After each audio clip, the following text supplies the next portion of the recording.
খালেদা জিয়ার সঙ্গে তার দলীয় নেতাকর্মীদের একটা দূরত্ব সৃষ্টি করা হচ্ছে, যাতে যে সে যখন তখন হাসপাতালে ঢুকে আসলে তিনি কেমন আছেন সেটা জানতে না পারেন। এই সময়টুকু কিনতেও হচ্ছে কিন্তু সরকারকে এবং দল হিসেবে বিএনপিকে আসলে তারেক রহমানের জন্য। তারেক রহমান কি ফিরবেন? তারেক রহমান কি রওনা হচ্ছেন?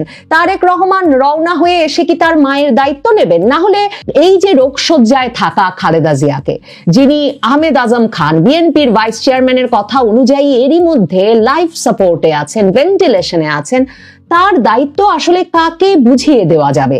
সরকার এবং দল হিসেবে বিএনপিকে সেটা ভাবতে হচ্ছে। খালেদা জিয়ার স্বাস্থ্য, খালেদা জিয়ার সুস্থতা নিয়ে উদ্বেগ, শঙ্কা, অনিশ্চয়তা যত বাড়ছে ততই এই পুরো ঘটনার উদ্বেগের কেন্দ্রে চলে আসছে তারেক রহমান দেশে ফিরছেন কি ফিরছেন না এই বিষয়টি। তারেক রহমান ফেসবুকে স্ট্যাটাস দিয়ে এক অজ্ঞাত অব্যাখ্যাযোগ্য ঘটনায় তিনি আসতে পারছেন না, যে কারণও তিনি খুলে ধরতে পারছেন না, সেসব কথা বলে একটা বুঝ দেওয়ার চেষ্টা করলেও বিএনপি এবং সরকার দুতরফেই এটা পরিষ্কার যে এই ব্যাখ্যা যথেষ্ট নয়।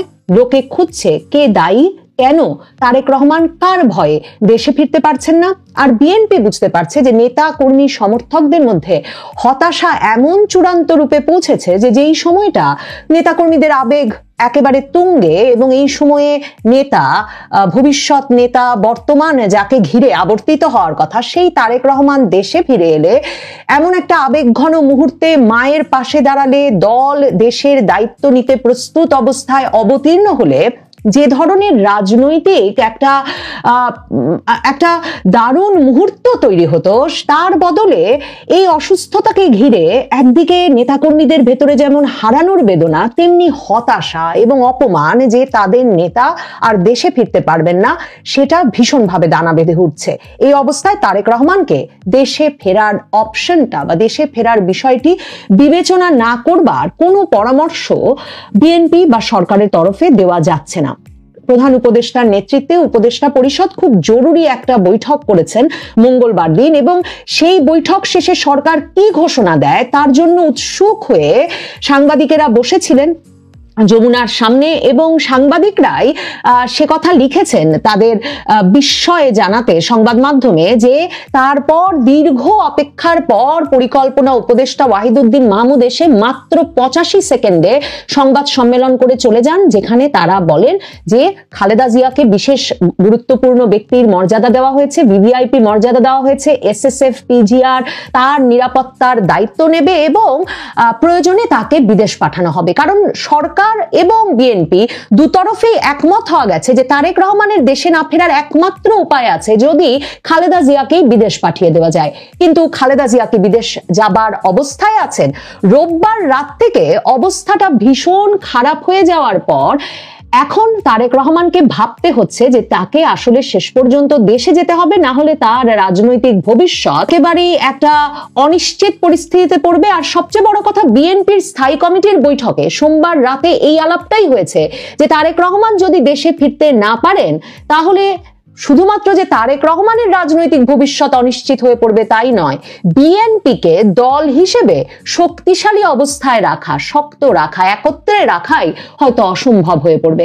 তারেক রহমান স্থায়ী কমিটির কোনো সদস্যের কাছ থেকে তার দেশে না ফেরবার বিষয়ে সমর্থন পান নাই। কাজেই মির্জা ফখরুল ইসলাম আলমগীর এখন বলছেন যে তারেক রহমান সার্বক্ষণিক নজর রাখছেন তার মায়ের চিকিৎসার দিকে এবং স্বাস্থ্যের অবস্থার দিকে, এবং তিনি খুব শিগগিরই দেশে ফিরবেন। স্থায়ী কমিটির বৈঠক থেকে বেরিয়ে সালাউদ্দিন আহমেদও একই কথা বলেছিলেন। তার মানে তারেক রহমান সম্ভবত দেশে ফেরার বিষয়েও কি করা যায় এই বিষয়টি ওই ফেসবুক স্ট্যাটাস দেওয়ার পরেই যে গুটিয়ে বসে আছেন তার কোনো উপায় তিনি পান নাই। এ বিষয়ে কোনো সমর্থন কোনো পক্ষ থেকে তার কাছে আসে নাই। প্রত্যেকেই বলছেন তাকে দেশে ফিরতে হবে তার মার কাছে।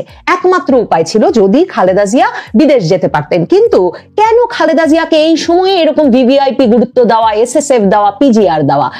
রোববার রাতেই খালেদা জিয়ার অবস্থা খুব খারাপের দিকে গেছে এবং সোমবার দুপুর নাগাদ এভারকেয়ার হাসপাতাল থেকে বেরিয়ে বিএনপির ভাইস চেয়ারম্যান আহমেদ আজম খান তিনি সংবাদ মাধ্যমের সামনে বলে বসেন খালেদা জিয়া ডিপ কন্ডিশনে আছেন, খুব ক্রিটিক্যাল কন্ডিশনে আছেন। খালেদা জিয়া ভেন্টিলেশনে বা লাইফ সাপোর্টে, আপনারা যাই বলেন না কেন, উনি সেই অবস্থায় আছেন। এবং সারা বাংলাদেশে ছড়িয়ে পড়ে, শিরোনাম হয়ে যায় যে রোববার রাত থেকে ভেন্টিলেশনে বা লাইফ সাপোর্টে আছেন খালেদা জিয়া। এরপর সোমবারেই বিএনপির তরফ থেকে সংবাদ মাধ্যমে এই খবর পৌঁছে দেওয়া হয় যে বিএনপির তরফে একমাত্র খালেদা জিয়ার চিকিৎসক এজেডএম জাহিদ হাসান ছাড়া আর কেউ খালেদা জিয়ার স্বাস্থ্য বিষয়ে ব্রিফ করতে পারবেন না। কোনো গুজবে কারো খবরে কান দেওয়া যাবে না। সরকারের পক্ষ থেকে তড়িৎ সিদ্ধান্ত নেওয়া হয় যে খালেদা জিয়াকে ভিভিআইপি মর্যাদা দিতে হবে, এসএসএফ পিজিআর তার নিরাপত্তার ব্যবস্থা করবেন এবং আজকে উপদেষ্টা পরিষদের বৈঠক শেষে যেটা বলা হয়েছে যে তার নিরাপত্তা এবং তাকে যদি বিদেশ পাঠাতে হয় সেই পরিবহনের নিরাপত্তা নিশ্চিত করার জন্য এই ব্যবস্থা করা হয়েছে। এর কারণ হিসেবে খুব পরিষ্কারভাবেই বোঝা যায় যে খালেদা জিয়াকে নিবিড় পর্যবেক্ষণে ভেন্টিলেশনে লাইফ সাপোর্টে রাখা হয়েছে তখন যাতে দলীয় নেতারা যখন তখন সেখানে ঢুকে সংবাদ মাধ্যমের সামনে না হোক, মানে একরকম ছড়িয়ে না পড়ে খালেদা জিয়ার শারীরিক অবস্থাটা আসলে কত জটিল, এবং একটা সময় বুঝে এক রকমের সময় নিয়ে তারপর যে কোনো আপডেট বা যে কোনো ঘোষণা সুচিন্তিতভাবে প্রকাশ্যে দেওয়া যায় সেই বিষয়টা নিশ্চিত করতেই এতটা নিরাপত্তার ব্যবস্থা করতে হয়েছে। কারণ প্রধান উপদেষ্টা সহ উপদেষ্টা পরিষদের চিন্তা হচ্ছে খালেদা জিয়ার জন্য সারা দেশ থেকে নেতাকর্মীরা এসে তার হাসপাতালের সামনে যেভাবে জড়ো হয়েছেন, মঙ্গলবার রাত থেকে মানে সোমবার গভীর রাত থেকে কিন্তু এভার কেয়ার হাসপাতালেও ব্যাপক নিরাপত্তার ব্যবস্থা করা হয়েছে, ব্যারিকেড বাড়ানো হয়েছে। মানে খালেদা জিয়ার সঙ্গে তার দলীয় নেতাকর্মীদের একটা দূরত্ব সৃষ্টি করা হচ্ছে যাতে যে সে যখন তখন হাসপাতালে ঢুকে আসলে তিনি কেমন আছেন সেটা জানতে না পারেন। এই সময়টুকু কিনতেও হচ্ছে কিন্তু সরকারকে এবং দল হিসেবে বিএনপিকে আসলে তারেক রহমানের জন্য। তারেক রহমান কি ফিরবেন? তারেক রহমান কি রওনা হচ্ছেন? তারেক রহমান রওনা হয়ে এসে কি তার মায়ের দায়িত্ব নেবেন? না হলে এই যে রোগশয্যায় থাকা খালেদা জিয়াকে, যিনি আহমেদ আজম খান বিএনপির ভাইস চেয়ারম্যানের কথা অনুযায়ী এরই মধ্যে লাইফ সাপোর্টে আছেন, ভেন্টিলেশনে আছেন, তার দায়িত্ব আসলে কাকে বুঝিয়ে দেওয়া যাবে? সরকার এবং দল হিসেবে বিএনপিকে সেটা ভাবতে হচ্ছে। বিএনপি রাজনৈতিক দল হিসেবে এমন যে এটা নিশ্চিত হয়েছে যে খালেদা জিয়া পরবর্তী সময়ে এখন পর্যন্ত সকলে শোনে বিএনপিতে এমন একজন নেতাও নাই। তাহলে খালেদা জিয়ার মতো একজন নেত্রী, তাকে তার বিষয়ে যে কোনো খবরে যে ধরনের প্রতিক্রিয়া হবে সেই প্রতিক্রিয়ার ফলে যে পরিমাণ লোক রাজপথে নেমে আসবেন সারা দেশে, মানে উদ্বেগে, আশঙ্কায়, আহাজারিতে, সেই ভিড় সরকার বিএনপি কি করে সামাল দেবে? মানে সেই আবেগ কি করে নিয়ন্ত্রণে রাখা যাবে সেই সিদ্ধান্তটাও তো বিএনপি বা সরকারের পক্ষে নেওয়া সম্ভব হচ্ছে না তার পরিবারের কোনো একজন সদস্য উপস্থিত না থাকলে।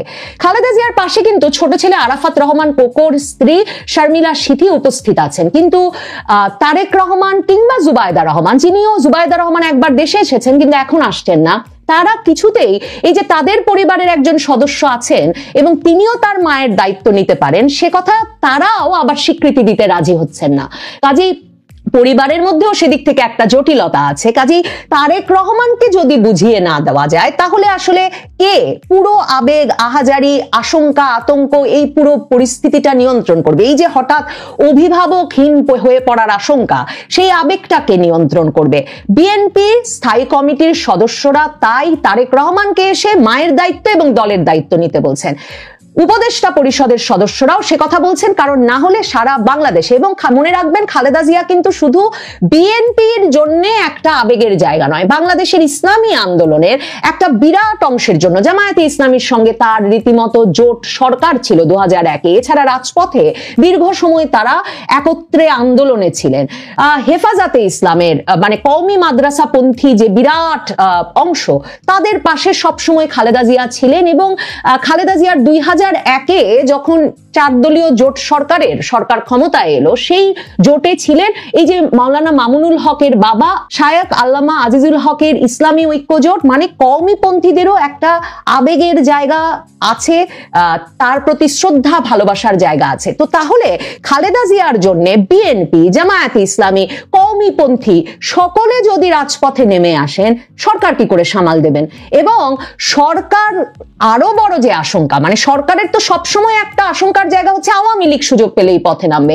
এখন উপদেষ্টা পরিষদের সভায় তারা এই প্রশ্নও করছেন যে ওই ভিড়ে, ওই জনস্রোতের মধ্যে যদি আওয়ামী লীগও নেমে আসে তাহলে কি উপায় হবে?